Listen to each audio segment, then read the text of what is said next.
to make our children feel more comfortable going back to school. As I've told them time and time again, the anxiety, the nerves, all of that is quite that there are mental health resources, that the continuum of services is there for them, whether they're in school or out in the community.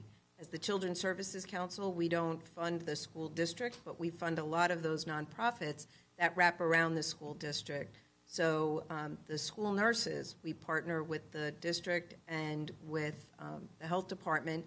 And this year we've made sure that there are going to be either health techs or nurses in every school. And we gave them some extra training on adverse childhood experiences so that they could understand and recognize when children are exhibiting behaviors that may actually just be a sign of stress rather than bad behavior.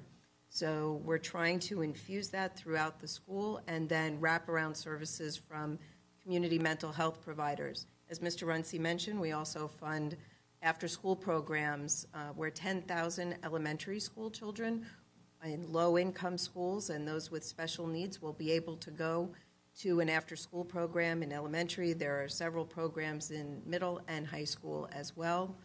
And we're just excited to partner with you, looking forward to a great year.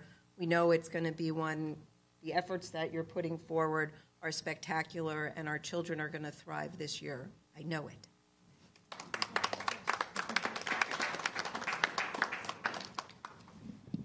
Good afternoon, everyone. My name is Earlene Barton. I am the president of Broward County Council, PTA. I'd just like to thank Mr. Runcie for always including the PTA in going around and visiting the different schools. This was my first opportunity, and I truly and immensely enjoyed it. The children were wonderful. The PTA is always here to partner and help the school board to assist the principals. Their faces were so precious, and as a parent, I truly, truly enjoyed being with them, seeing all the different things that they're doing. I was truly and truly impressed by Plantation, the gifted program that they have there. The kids look so engaging. Again, we want to thank you. Thank you always for including us. If I may, I'd like to introduce my board members. I have Darryl Blakely, Renee Grotman, and Stacy Kotzen. Thank you again.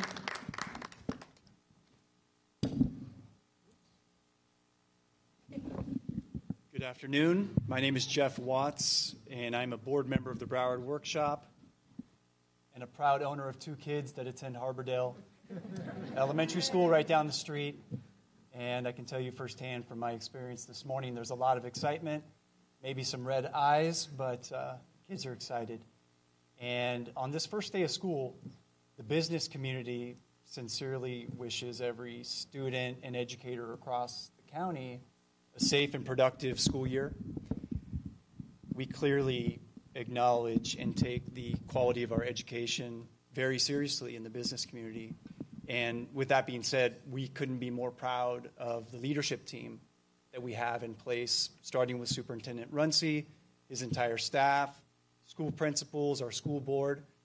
We believe when you look at all the metrics that our superintendent mentioned, that we are in the upper echelon of districts in not only the state of Florida, but across the country, and we're doing it with less funding. So we're proud, and we look forward to continuing our support of Superintendent and his team going forward. Thank you.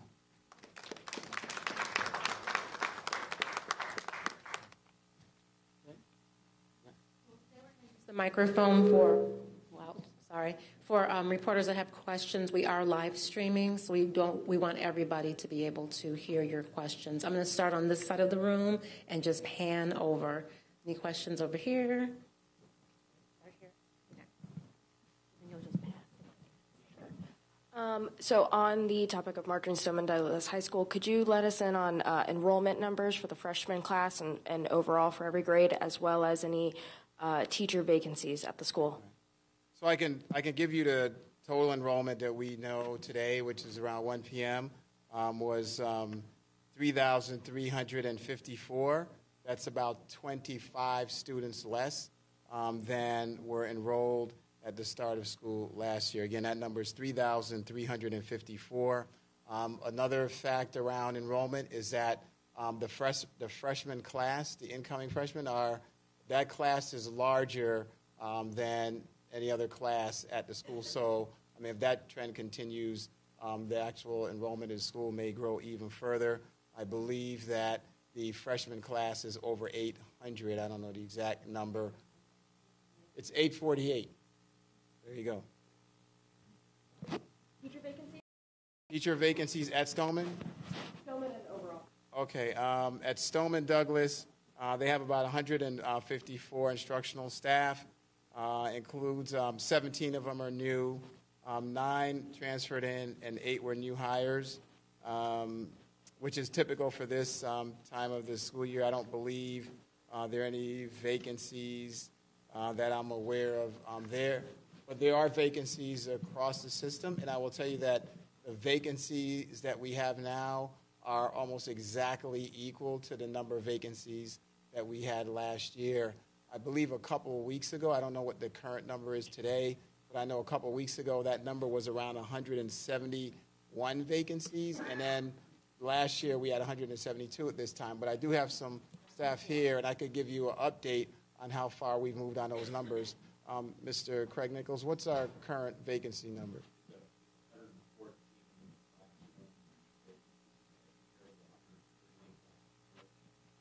So we're down to 114 classroom vacancies. Yeah, so there's 114 classroom vacancies now. So we've even moved the number down that I mentioned to you we had a couple weeks ago. So, kudos to our instructional hiring team. They've been working, just day and night. And given the current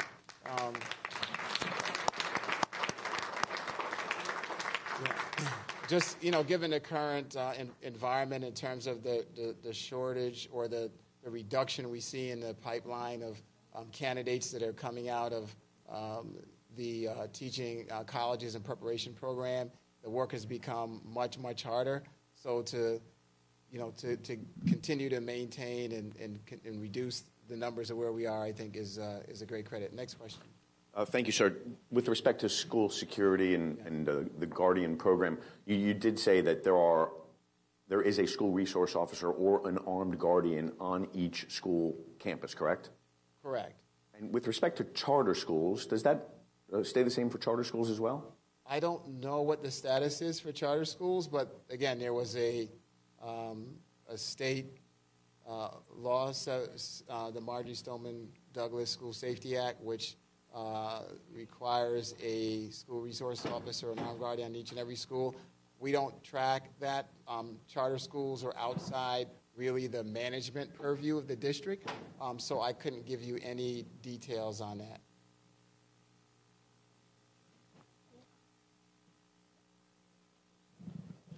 This is kind of off track, but I was asked by a reporter to relay this. It has to do with the Florida teacher certification exams. In a previous interview, you said that you were going to request that adjustments be made, and I assume that request would be of the state. If you have or will, what will those adjustments be? So that adjustment in terms of teacher certification requirements will be through our legislative agenda as we work through that process in Tallahassee this year. What you're referring to is the challenges that educators have in some cases in passing it. So, for example, should an elementary school teacher be required to pass algebra or calculus and mathematics in order to teach in elementary school? Maybe not. So there's some adjustments we believe are necessary. We've heard from teachers, our teachers union. It's a statewide issue. And the reason why it becomes a big issue for us is that we have some really highly qualified, effective teachers in the classroom today who are actually producing that may actually have an issue with an exam, and because of state law, we may have to release them. We don't want to continue to be in that position where we're losing some of our good teachers.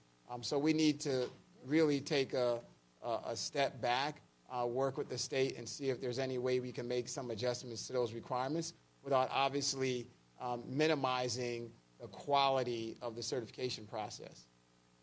There were about 400 that did not pass at one point but that number's been cut in half. It's been significantly reduced because our instructional staffing department has worked diligently with those individuals. We provided tutoring and other support services to help them get across the finish line, and those numbers had dropped significantly by the end of the year.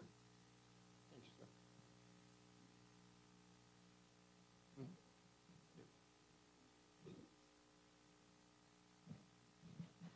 So today was the first day of school, but it was reported that over the summer in summer schools, there was no plan, at least on the district's end, to staff armed guards at summer schools. There might have been some from the municipalities, but not on the school district. So what was the rationale behind not having a plan in place?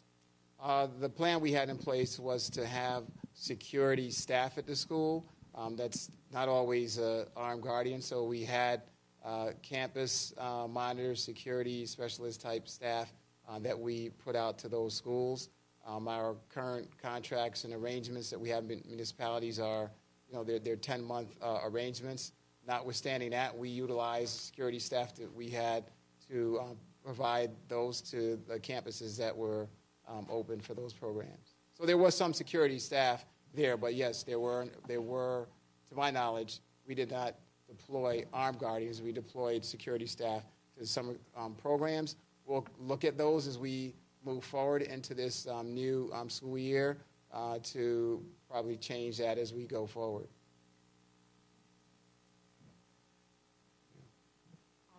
Oh, other side of the room. We were segregated. That's okay. No, we were panning over. Okay.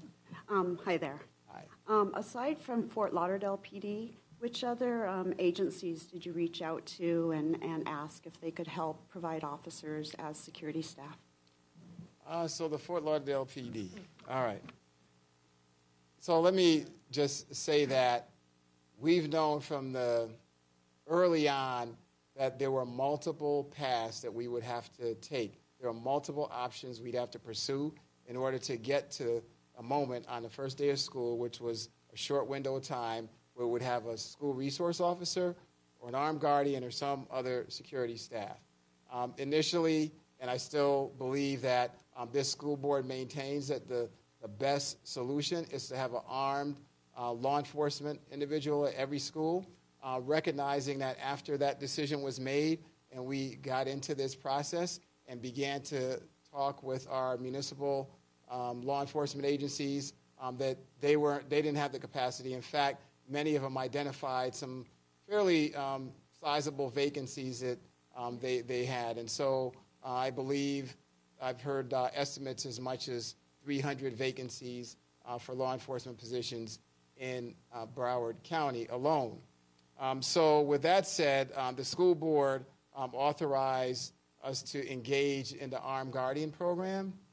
The Armed Guardian Program would also provide a path for us to get some additional resources. Now, our requirements for armed guardians are a lot more stringent than you may find in some other districts. Our armed guardians are required to have prior military or law enforcement experience. And so it's a very qualified pool of individuals that we're pursuing. So that was second path. The third one is recognizing that still may not fill everything. We look to our municipal agencies to say we may need to deploy some of your officers on overtime or extended detail in order to cover the schools. Those conversations had been going on for quite some time. The fourth thing that we did was we talked to an organization that was newly formed that their business model was to work with law enforcement agencies to identify available law enforcement staff that could be staffed. So we've had some conversations with them. We've never executed any formal arrangements with them, but it was a path that we looked at. And the fifth option is for us to deploy some of our own. We have somewhere around 18, 20 school detectives who work on a variety of activities within the district.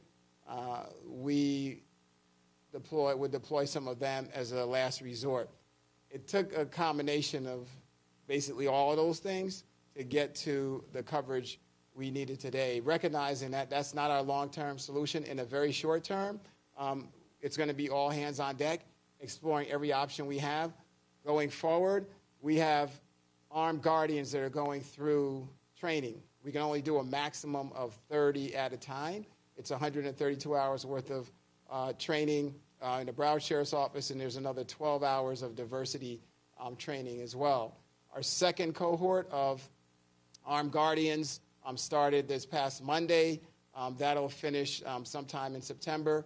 Then we'll launch a third cohort, and we may ultimately do a fourth one so we can actually have a buffer there and some more people than we need. But until we get to that point, we're going to have to pursue all of these other options to make sure that we have coverage in our schools. And that's the path that we'll be working through this fall. Make requests of? Oh, the other agencies, I believe that we talked to, I'm sorry, what? Oh, well, some of them, I know we had conversations with, I believe it may have been Hollywood. BSO actually came to the table and volunteered to make sure all of the municipalities that engaged them, that they would be covered. And I believe there were maybe two other ones. Okay, it was Lauderhill and Hollywood. Those are basically the two, and Fort Lauderdale, of course. So those are the three that we had reached out to. Yeah, we received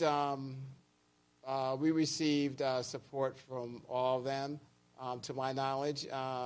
Fort Lauderdale was, they're working through getting to a point where they're building up their capacity to meet what we need. So we've had to put some other resources, one of those other options in order to meet some of the gaps that we saw there today. I don't know what the total number is from those other municipalities that we're trying to fill. Yeah, I mean, I can tell you overall the number that we're aiming for guardians is around 50, 55. That's what we believe we need. We'll probably try to get that number up to 60, 65. So again, so we can have some type of buffer for attrition and absences and so on, because obviously having coverage is critical. Any other schools besides Stoneman Douglas have staff checking student IDs and searching backpacks when they got to school today? Well, schools have done that. There's no standard that I would say we've instituted around checking backpacks. I mean, schools do it when they have a reasonable need to do so across the district. We also rely on, communications with our students, our families, and our communities to ensure that we can help keep our schools safe. Sir, and just as a reminder, all schools were checking IDs today, not just IDs, but I was checking IDs. So IDs that's a required protocol right now, but I thought you were referring to backpacks in particular, but yeah, right. But IDs are standard. They have to be visible. If they're not, schools have procedures in place where students are rerouted and to get that addressed before they're actually permitted full access to the building. Schools do them, generally, yeah. But at all the schools, we don't have a list for you right now. Okay, yeah. All right, okay. And I wanted to clarify. Just got a up-to-the-minute update. You asked about the vacancies at Stoneman Douglas. There are actually 2, and interviews are underway. So, okay. 2 of them. Okay. 2 vacancies, interviews underway. All right, then. We'll only have time for one more question. And I just want to make sure there's somebody that I have not gotten yet. Okay. Just to clarify, You were saying Lauderhill, Hollywood, and Fort Lauderdale are the agencies. Those are the three municipalities where we're trying to fill gaps where every other city has stepped up. So you look at Sunrise, you look at Pembroke Pines, you look at Plantation, Coral Springs, you name it. They're working to make sure all the schools are covered. They're doing extra to fill in those 55. That's correct. They've stepped up and they're working with the district. Look, the safety and security of the schools, that's a community-wide effort. There's no way one could expect the district to be able to do that on our own. And I think it's a community coming together. We can solve any problem. And I think this is one of those, I think it's indicative where cities have stepped up. We have these 3 cases where we're having some challenges, one in particular more so than the other with the city of Fort Lauderdale. But in general, we're figuring out how to work with that. No, we have funding from the Save Schools allocation and what's been allocated through 7026 Marjorie Stoneman Douglas School Safety Act. The district received somewhere close to I think it was a little over $8 million for the school resource officer school safety program. So we have funds through that to be able to cover these costs. All right, then. I want to thank everybody for your time today, and safe travels to your next destination.